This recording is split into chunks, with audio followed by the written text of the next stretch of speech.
Mình nêu bị khổ từng lại, ca xoay rốt mìnhប្រសើរនេះមាន4យ៉ាងការស្វែងរកមិនប្រសើរ4យ៉ាងគឺអ្វីខ្លះមនាលភិក្ខុទាំងឡាយបុគ្គលពួកខ្លះក្នុងលោកនេះខ្លួនឯងជាអ្នកមានចរិយាជាធម្មតាក៏ស្វែងរកចរិយាធម៌ថែមទៀតខ្លួនឯងជាអ្នកមានព្យាធិជាធម្មតាក៏ស្វែងរកព្យាធិធម៌ថែមទៀតខ្លួនឯងជាអ្នកមានមរណៈជាធម្មតាក៏ស្វែងរកមរណៈធម៌ថែមទៀតខ្លួនឯងជាអ្នកមានសេចក្តីសៅមងជាធម្មតាក៏ស្វែងរកសេចក្តីសៅមងថែមទៀតមនាលភិក្ខុទាំងឡាយនេះជាការស្វែងរកមិនប្រសើរ4យ៉ាង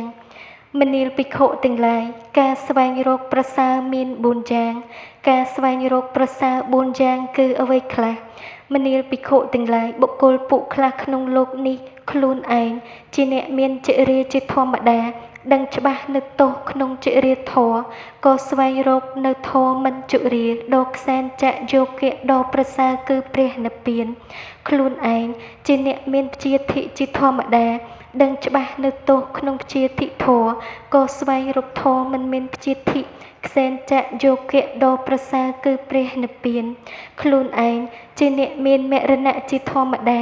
ដឹងច្បាស់នៅទោសក្នុងមរណៈធម៌ក៏ស្វែងរកធម៌មិនស្លាប់ខ្សែនចៈយោគៈដ៏ប្រសើរគឺព្រះនិព្វានខ្លួនឯងជាអ្នកមានសេចក្តីសៅមងជាធម្មតាដឹងច្បាស់នៅទោសក្នុងសេចក្តីសៅមងក៏ស្វែងរកធម៌មិនសៅមងខ្សែនចៈយោគៈដ៏ប្រសើរគឺព្រះនិព្វានមនាលភិក្ខុទាំងឡាយនេះការស្វែងរកដ៏ប្រសើរ4យ៉ាង